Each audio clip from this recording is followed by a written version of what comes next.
I got to kick this thing off. Can I kick it off? 1, 2, 3, 4.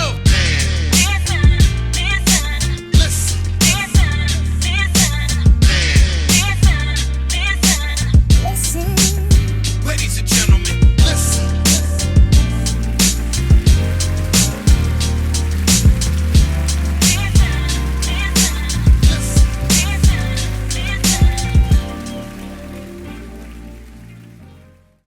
Yo, what's good, everybody? You are now tuned into another episode of the Man Listen Show. But before we get started, let's hear a few words from our sponsors. Are costly cable bills giving you the blues? Well, Magic Streams is your answer. Watch all of your favorite teams live in HD. You will also get access to over 1,500 movies and be able to watch TV shows instantly. Magic Streams.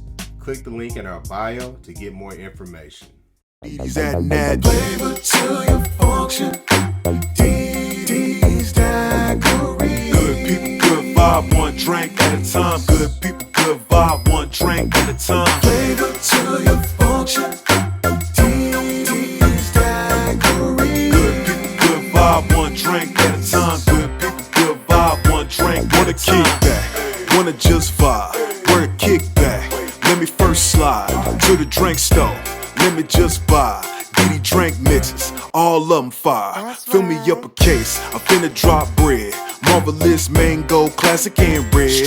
Took them to the party, these folks won't leave me alone. They wanting me to share, they better get their own. DD's at Nat. Flavor to your function. DD's Daiquiri. Good vibe, one at a time. Good vibe, one at a time. Conversate with Us Radio presents the Man Listen Show. We're the blackest radio show on the internet. We bring you our opinion on topics that affect the Black community in an effort to enlighten, enrich, and empower every brother and sister that falls under the sound of our voice. We operate on a no-hating frequency, so be prepared for us to keep it 100% real and 100% Black all the time. Please follow the show on Instagram, Facebook, and Twitter at Man Listen Show. You can subscribe to the show on YouTube. Make sure you leave a comment. Make sure you give us a thumbs up. Subscribe to the show. You can find our old shows on our website, www.manlistenshow.com. Make sure you share the show and let everybody know about the blackest radio show on the internet, the Man Listen Show. I'm your host, Mark B. Let's bring the crew in. All right, y'all. So on today's show, we are joined by a special guest home team, Mr. Greg Miller. This is my homeboy from We did it. We got it up with it. What the kids say, from the dirt. You know what I'm saying? We out the mud, yeah. Out the mud, yeah. You can tell I'm old. I said out the dirt. Got it out the mud. This is my homeboy, one of my best friends. He from Top City, like C and myself. So let's welcome Greg. Greg, what up with you, man? How you doing, bro? Hey, I'm doing well. I appreciate you extending the invite to come and join you guys this evening. Say you repping the Mizzou, you know, me, Larry, and Rika, you know, we all went to Mizzou. You got your son playing for Mizzou, you know what I'm saying? So big shout out to nephew. But we want to talk today about a tragic incident that happened down my way in Texas, North Texas, a few miles down the road in Dallas, in Lancaster, where parents and coaches got into an altercation, and you know, words were exchanged, and I guess, you know, guys started fighting, and somebody pulled out a gun and shot one of the coaches to death. The gentleman who was murdered, his name was Mike Hickman. A lot of the family members and fellow coaches have been talking about how good of a man he was. I'm going to say, obviously, he was dedicating his time to teaching and coaching young men play football, so that says a lot about him. But he was shot by the brother of the former Denver Broncos, Aqib Talib. The gentleman who allegedly shot this man, his name was Yaqub Talib. And, you know, when I first saw the video, I was just like, this can't be real. Like, there's no way a 9-year-old football game leads to gunfire. But it was real. And, you know, the brother died. So I'm sure all y'all saw it just like I did, because we're all on social media. So we just start off, you know, with Lab. Man, Lab, when you saw it, man, what did you think? I'm not gonna lie, I didn't watch the video, man. I know somebody who had, you know, I knew it was on social media. I also know somebody who had friends that were actually there, And he's like, man, I got these different angles. Like, you know, and I'm just like, no, I'm good. You know, I don't want to see that. But real talk, the first thing that came to mind, I'll never forget this. It was I was in 6th grade and Little League football. And, you know, so we all went to school together. So I had friends on the other team or whatever. And so we beat them. You know, they thought they were better than us. We beat them. And one of my boys, his dad pulled a knife, like in the middle of the field on their coach, because he thought they should have won. And he was about to stab him, but people had to tackle him and all this stuff. I mean, you know, this is 30 years ago. So I hate to say it, but this isn't the first incident that's happened like that. Might be the first one that's the dude got caught on camera, you know, shooting somebody, actually died. But parents take their kids' sports very, very seriously, man. I umpire baseball, and man, the parents are ridiculous. Only person I ever had to throw out of a game was a parent. And I hate to say it's not a lot of black people in baseball, but it was a black mom, man. She was behind the dish. I was working behind the plate, man. She was back there letting me have it. And then she started talking stuff and cussing at kids on the other team. And I just was like, you know, you can't do that. So that's the only reason I let her, you know, I could take it. But when you start doing that with the kids, and it just shows that these people living through their kids, a lot of people are living through their kids. Yeah. You know, I have a son who played AAU basketball for several years, you know, well into high school. Probably, you know, he played all through high school, AAU basketball, high school basketball, football, 7-on-7 football. And, you know, the one thing, it was a joke. It was a running joke because I was one of those parents. I was one of those parents who used to give the ref a hard time. You know, I got a big booming voice. And, you know, the squad that we always played with, we was always, you know, loud and giving the refs the blues. But it never got to the point where we felt like we needed to throw hands, you know, at an official, because we recognize, like, man, these dudes, you know, they just trying to make a little extra money on the side. Yeah, we may not like what the calls that they make because they're not perfect. And, you know, we may give them a hard time, but it never got to that point. Now, there was times where we got into it with other parents, right? And thankfully, enough of us had enough sense not to actually take it to blows, right? Because we were trying to set an example for the young men that we are parents of and trying to mold into, you know, young adults, young men, to set an example for them. But I've seen some stuff happen, you know, especially recently. Thankfully, the clip that's on social media, you can't really see like what's happening. You can hear the gunshots and everything.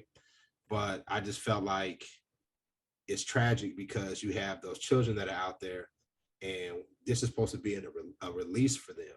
This is supposed to be something that takes them away from the potential pitfalls of being involved in the streets and with violence or what have you. And you take that one thing, that one thing that's possibly maybe the only thing that some of them have, to be like, okay, this is something to give me discipline. This is something to give me to look forward to have fun with my friends. And then you mar it by pulling a gun and murdering another black man. So not only did we lose a life tragically, somebody who was giving back to the community, right? Giving back to the community, being an example for young black men, not just the players, but also the fathers, whatever fathers or anybody else in the community, right? But now we have all of those children who are dealing with trauma now because they were on the field when either their coach or another coach was murdered. And it's just awful. And I mean, I wish that never happened, you know, and I think that we have to ask some questions.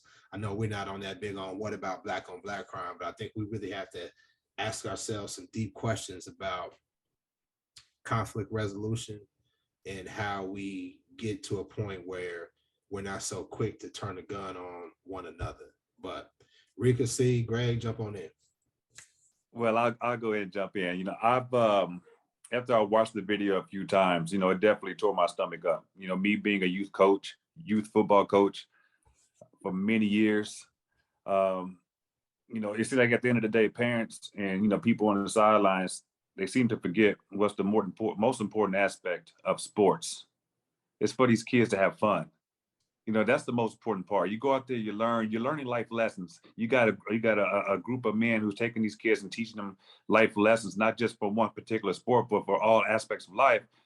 It's about the kids and having fun. You know, so back when we started out coaching youth football, we would have a parent meeting and we would tell them, about conduct from the parents that we're not going to put up with. Conduct from the parents that we're not going to allow you guys to cuss and yell at the other team in a disrespectful way. We understand being competitive, that's one thing, but being disrespectful is something else. And if you want to be irate and act in a way that doesn't speak volume of our program, then you and your kid got to go. It doesn't matter how good and talented that your kid is, especially second, third grade. It ain't like they're gonna get a Division I scholarship in the third grade. They out there to learn and to have fun. So we would set those boundaries. And all the years of coaching youth football, we never had a problem. Yes, other teams was getting mad, at us because we was beating them the way that we was, but it was competition, and we taught and we trained our kids to play a specific way. And like I said, all those years we only came across one problem, and it wasn't necessarily against us. We played a team from St. Louis, and their fans was jumping on the officials. And then when they jumped on the officials, the coaches got involved, started fighting the parents. So our coaching staff had to go over there and break it up. Thankfully, nothing got happened. We heard some people say they going to the trunk, but nothing happened. But me and my big mouth, and I'm telling you guys are taking away the fun from these kids. This is what it's about. It's not about you guys as parents. It's about these kids. So that's the first thing I thought about when I seen that video, and then my heart goes out to those kids. Like Marvin said, now they're going to have some trauma. They're going to see that in their dreams. They're going to need to go talk to somebody. But the question is, will the parents be big enough to see outside of themselves to take their kids to go see somebody? That's the question. So I did watch the video, and I wasn't surprised, but I was just disappointed that it went that far. Just, being a former player, coach, referee, umpire, and parent, like I've seen a lot of heated arguments, probably arguments that weren't needed, like it never should have got that way. I don't know if it was so much a lot of parents and coaches being competitive, or if a lot of times it's just ego. But I just don't understand like what happened. So I didn't watch.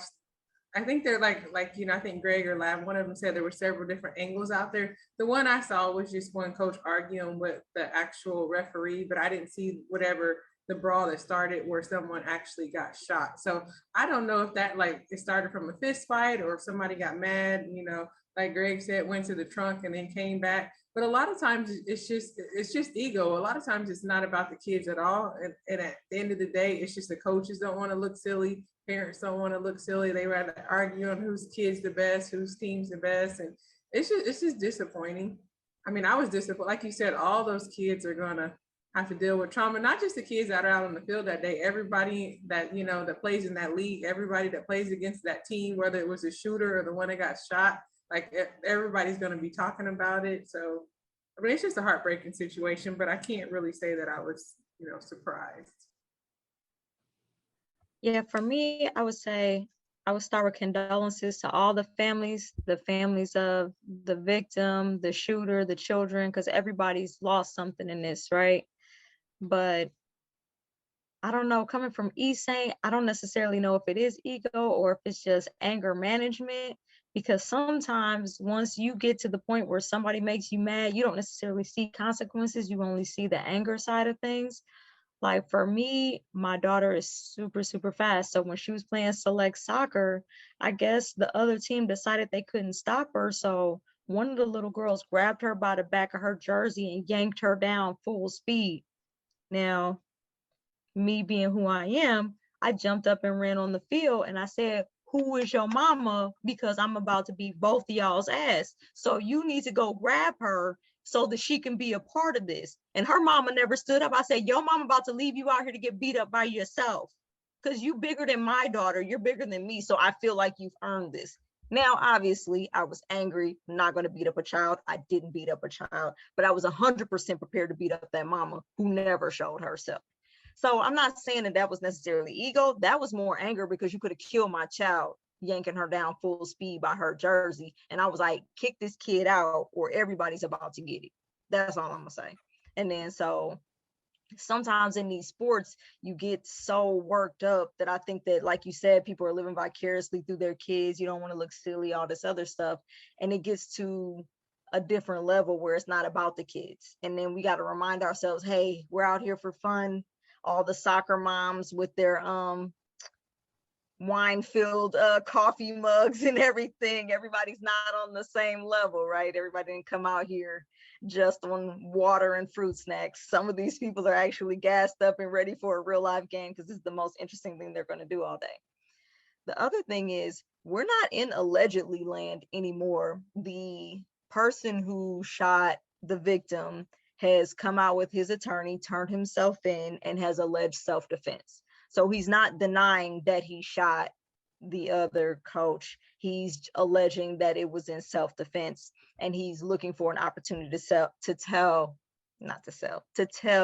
his version of the story. And so obviously he went to go seek an attorney before he went to go turn himself in, because he knew that was in his best interest.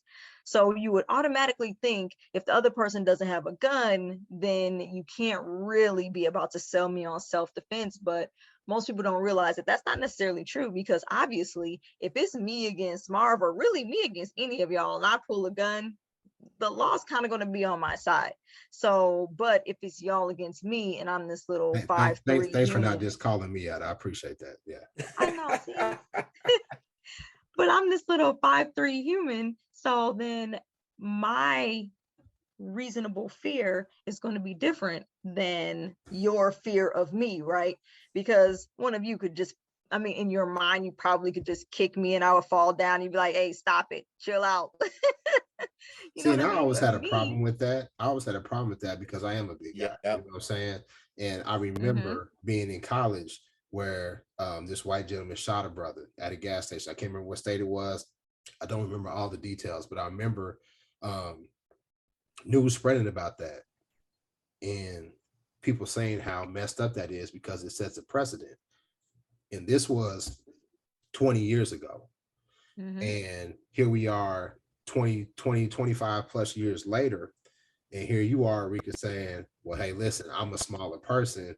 And if I have to defend myself, it doesn't matter if you're armed or not. Now, I think it does matter if me as a full grown ass man is attacking a woman like you. Absolutely. You need to be able to pull whatever you have. But if it's another man and you just say, okay, well, he's big and black and I fear my life, so I shot him, I don't really go for that. I don't feel that's fair. I don't feel that's fair at all. That's another tool in the white man's belt. I was going to say that same thing, reasonable Marv, fear, because that's that same defense that the cops use all the time. And so it's been proven over and over again that it does work to some extent. Well, look, so we just had the anniversary. Not to cut you off, bro. Culture Training Thought. We just had the anniversary of Mike Brown. And the way you described Mike Brown, you'd have thought Mike Brown was like Lawrence Taylor. You know what I'm saying? Like, he was the Terminator. Right. A whole gorilla bear. You know, that's the same thing that woman said to T.O. too.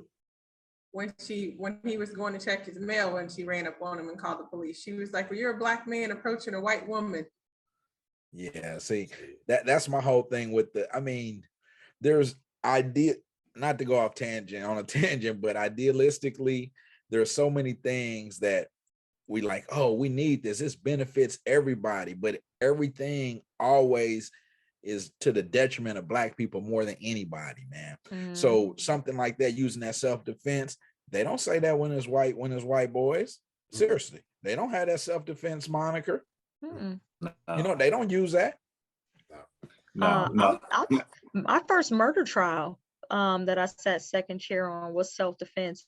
A brother who was, he's like, dude ran up on me and tried to carjack me. I shot him in self-defense. He's on trial for murder. He's like, nah, you don't get to use self-defense for that. That self-defense stuff only works for white people. Yeah, it don't work for us. Now, we ended up getting them off. The lead attorney, I was just there. But he ended up getting off on self-defense because it was obvious this dude had like a criminal record of jacking people at gunpoint. Why do we have to go on trial to prove that he was jacking this particular brother at gunpoint? Because that's not a defense for us. That's not a tool in our tool belt. That's a tool in the white man's tool belt. So yeah, this whole reasonable fear and all this other stuff, apprehension of fear, all this stuff, it doesn't necessarily apply to us. I think though, and I'd like to steer this conversation towards this direction. Okay, he's trying to save self-defense, right? Okay. You were at a youth football game and you are a coach. Of course, you know, we in Texas. You know, I told y'all I live down the road from where this happened. I live down the road from where this happened. And in Texas, you know, a Second Amendment, guns is whatever. You know, we open carry everything. But you had a youth football game carrying a gun. Why is that necessary? Like, what type of fear is in your heart where you feel you have to be strapped at a youth football game? So you know, I'm pro Second Amendment. I am so too. Not, I am too when it makes not necessarily sense, that he felt. It's always on me, but it's not so much that I feel like I have to carry it to some place like that. What if he feels like maybe there's a situation where he has to protect his kids and his family? I mean, anything can happen. At the football game? Yeah, anything can happen. I mean, honestly, hindsight is 2020. Obviously, something could go down at the football. I mean, field. anything. So all right, I can concede that point. But I still, me personally, I feel like, and this is me talking about Mar B, and Greg will bring you in. I feel like Guy's my bodyguard. Now, if I'm going into a situation where I feel like I need to have the heat with me, then yeah, I'm gonna do that, right? But at a youth football game, and you a coach, and you running around, and you running around with kids, and you got your heat on you, that don't make sense to me. Now, yeah, I say as a coach, you're right. I agree with you. As a coach, you didn't need it. I wouldn't have carried it. Why do you need a strap? You know, but Greg, I'm gonna bring you on in. What you think, bro? I mean, that was a question I was going to propose. I was going to propose two questions. One, what you just asked, why, as a coach, you need to take a pistol to a youth football game. That just doesn't register on the field. Like, maybe keep it in the trunk. Keep it in the trunk. In the car, in the trunk, or something. Yeah. But on the field, that just doesn't register to me. I mean, especially from a coach. All those years I was coaching, that just doesn't register to me. First of all, secondly, what is it about our people? This generation of people, all you see on social media is Black folks fighting other coaches during youthful sports, basketball games, baseball games, football games. You see videos of us fighting each other, fighting coaches, fighting referees, kids jumping in, fighting referees with them. I mean, what is it about this generation of people that say it's okay to show kids that's how you handle conflict? I want to, first thing, I think, like I said, I've seen it a long time ago. I think it's more publicized now because there's videos out. That's number one. Yeah. But two, as far as the gun part, I'm not into guns at all. But people carry because they can carry because it's legal. So you might say, why do you need that? He's like, it's legal. Why do you need to do this? It's legal. So as long as it's legal, I wouldn't do it. I don't carry a gun. I don't have a gun anyway. But if it's legal, he's within his Second Amendment right to do so. But I think I think C makes a valid point. You make a valid point, Lab. But I feel like we also have to use discernment and judgment.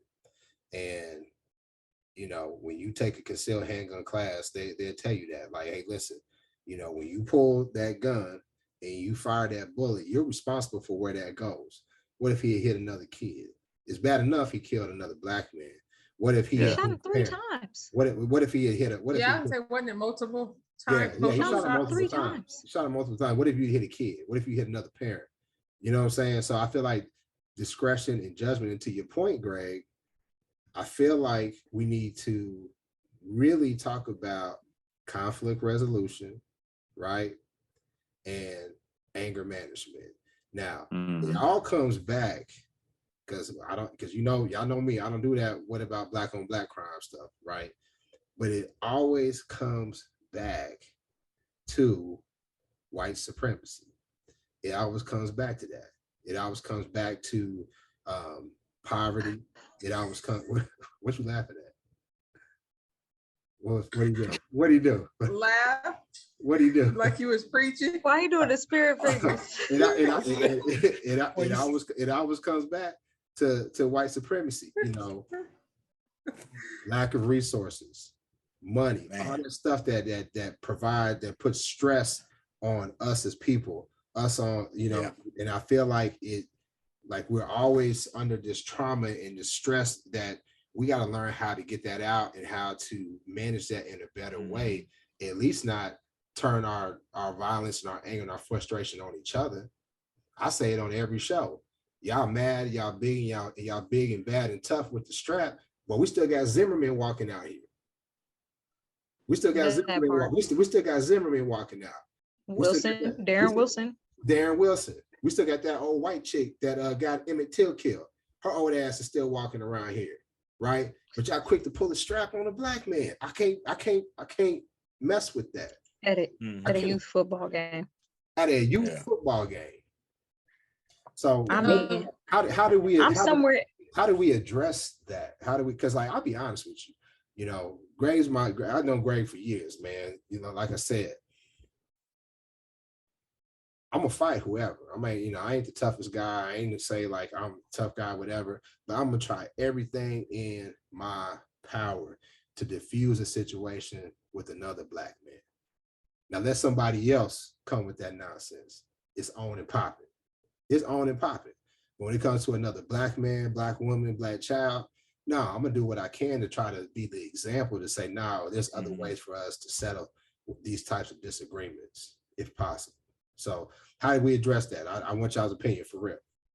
Well, and so first I'm gonna say we definitely have to address it, but I know we're only concerned with our people, but I don't want to give everybody else a pass because Greg, y'all watch baseball just like I do. They've been throwing hands at, you know, getting mad at games since the beginning of time. And hockey is the most brutal sport, and there's not very many of us in that. So they have tempers too. I think ours, just like Lav said, it's almost just like televised. It's on camera. Everybody feels that black people are more entertaining. We all pay attention to, you know, more to black sports and black videos than we do white videos, but everybody does it. I think just humans, period, just aren't, the coping skills just aren't where they were, you know, decades ago. And I don't have the answer to how we can get where we need to be if we ever were there, you know, decades ago. I don't know. I think I agree with you. The murder was definitely new, but I'm pretty sure if you were to like Google or look on YouTube, you're going to find lots of fights between parents. And that's from baseball to gymnastics to swimming to everything. I mean, the gun, that was definitely select soccer, But see, that's the point though. And I'm not trying to cut you off because you're right. You see, I always said like the way they focus on and almost glorify the fighting that's in hockey. You know, you see what they did to Ron Artest and them boys at the Malice at the Palace and how they were vilified and punished. And it's fine. It's the standard is different, right? It's a double standard. I agree with you. I remember when there was a big fight at the classic here in Dallas.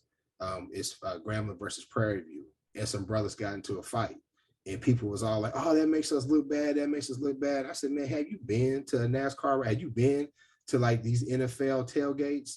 Them white boys get drunk and beat up on each other all the time. So no, we're not making us look bad. We're human, just like everybody else. But I have to say that I'm worried about us.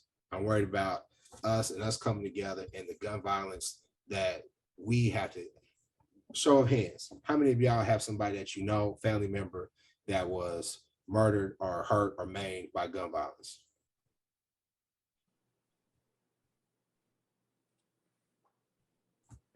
So what's that? 4 out of 5? 4 out of 5. And I bet you if Rika keep thinking, she'll find somebody. Listen, my idea of family is real tight. So, but you know, and this has been going on for years. I mean, I told y'all, Greg and C grew up in a violent little town, 100,000 people, and it was extremely violent. So I feel like, no, we're not trying to be like, okay, you know, we're less than, or we're more violent than anybody else, because we know who invented violence, right? It's the white man. I said it, they the ones that come up with methods to destroy people and the earth. But we got to address our problem because we got to come together. I have an outdated opinion. I think that part of the problem is that we have a lot of our children coming up in this group raised type setting. Like since we stopped having like a parent in the home giving individualized attention, individualized needs. Like, so I have 2 different children. So they have 2 different learning styles, 2 different sets of needs, values, all this other stuff.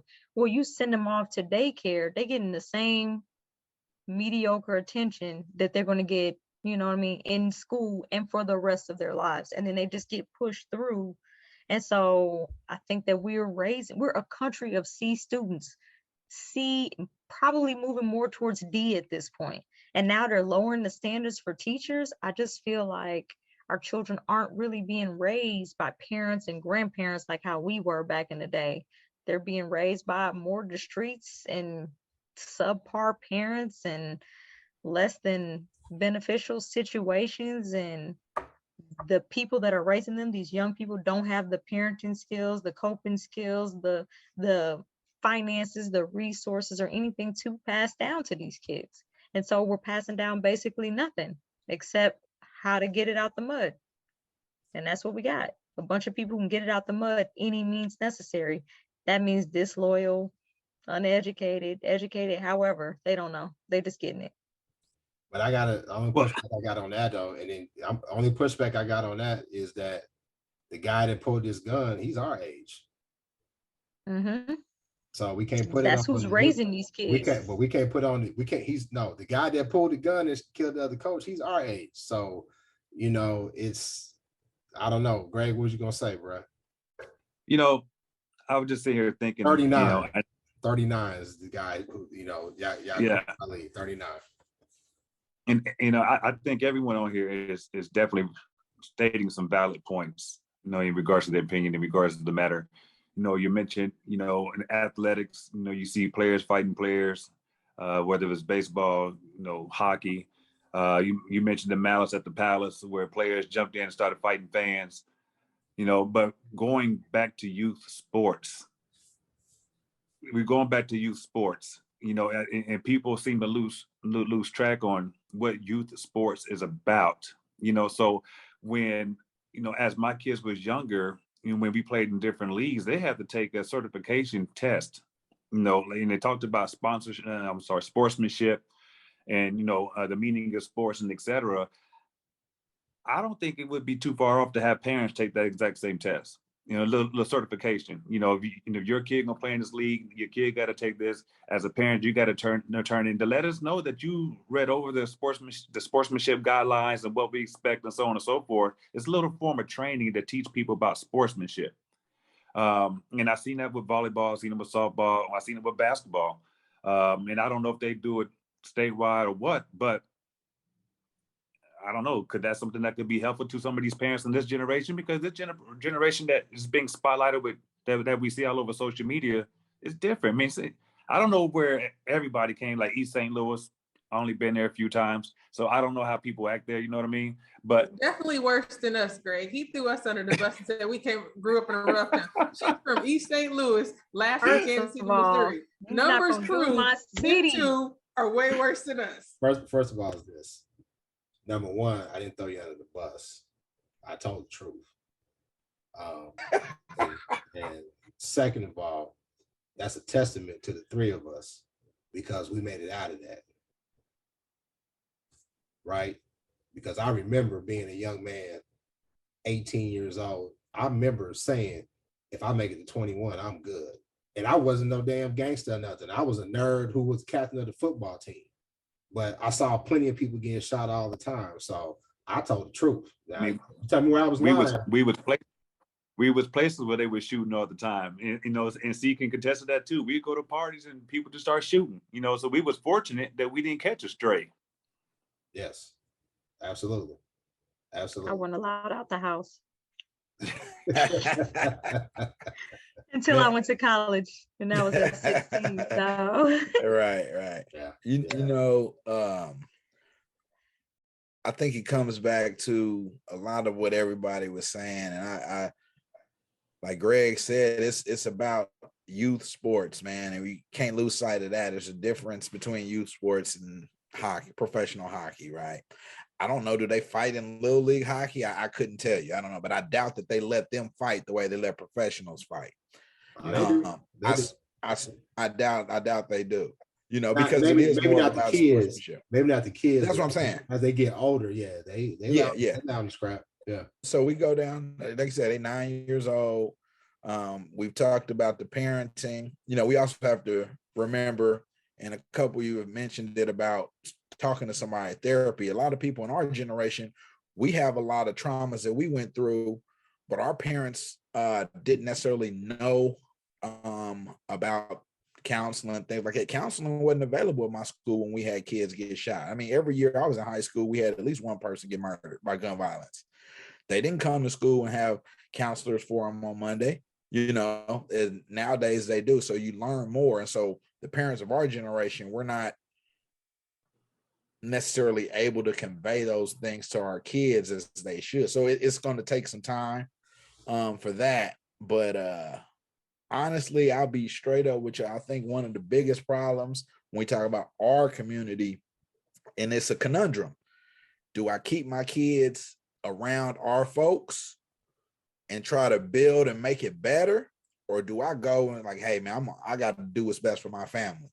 And so there's a point where a lot of people have to make that decision, and your decision is your decision. I'm not going to say what's right, what's wrong. You have to do what's best for you and your family.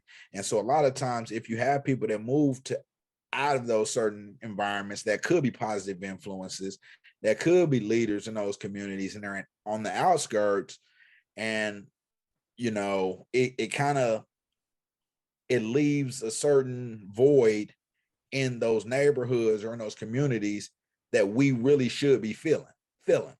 And I think that's a problem too. That, you know, It is. And I agree with you 1,000% because many of us were involved in sports. I'll speak for myself.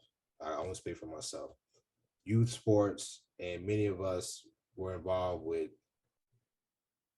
other parents who had stable jobs and were able to provide structure and guidance to the children that were playing on the youth sports leagues. Now, we ran across other teams that maybe didn't have that type of parental influence, but it comes down to, are we as Black men, because I'm holding us Black men as accountable because it was Black men that were involved in this, are we going to continue to fish in the fish tank? Because when you out here saying I'm involved with the youth and you only dealing with your kid who lives in the suburbs, are you really doing something? Or are you really just spending time with your kid?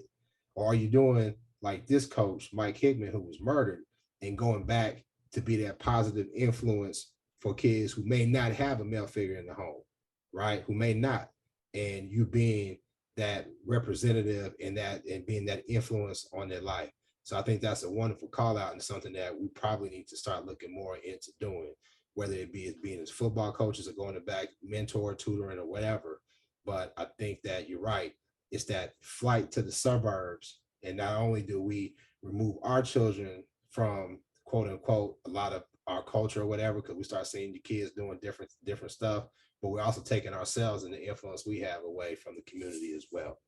So Greg, we're gonna end with you, bro. You're our guest, man. What would you like to see happen? What would you like to see done differently when it comes to youth sports and how we handle conflict as Black men?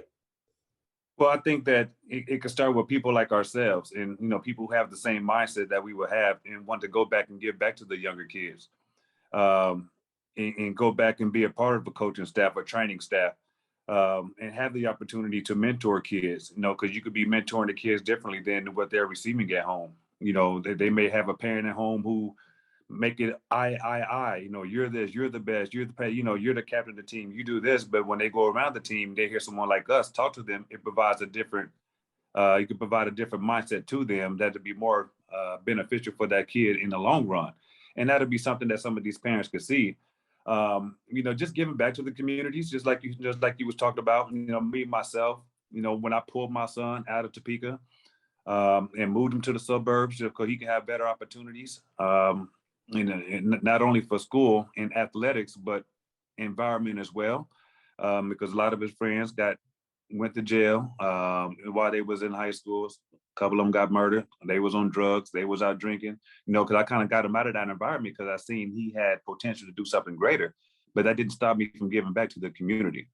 I would still go back to the peak and I would train kids for free. That would give me the opportunity to mentor them away from coaches who probably wasn't teaching them anything. My son would go back with me and we would train with some of those kids. So they give them an opportunity to train in a way they wasn't being trained or developed.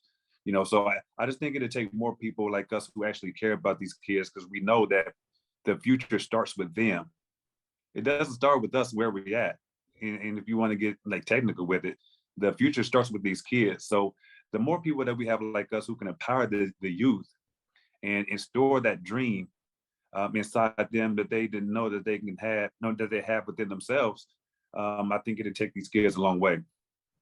Man, that's powerful. And I'll just say this before we end it. I got a couple things to say. If you're not a coach, if you don't have athletic ability or whatever, there's still ways that you can give back.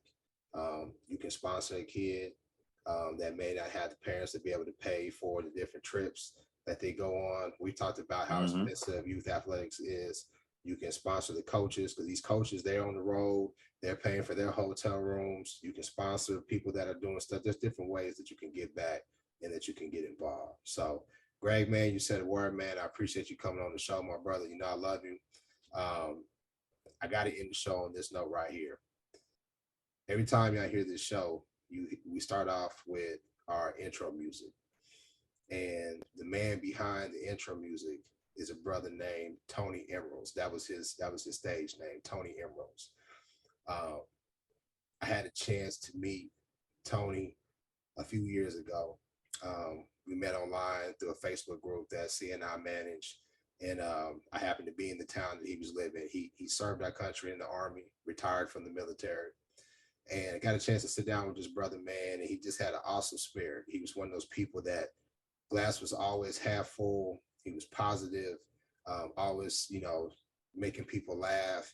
He just brought good energy to any situation that he was in. We started our podcast, and we was low budget. Lab had the struggle mic. Y'all didn't see it because we wasn't on video, but we was low budget, but we were committed to taking this podcast to the next level. And I said, you know what, if we're going to take it to the next level, we need some good theme music. We need a good intro song. So I gave him an idea. And when he sent it to me, I hollered, just because I love our theme music. I gave him an idea and he brought it to life. Well, unfortunately, that brother passed away. He battled cancer for a long time. And he finally, decided to rest. But we're going to shout him out. Brother Tony Emeralds, rest in power. You will be missed. Our condolences to his wife and to his children.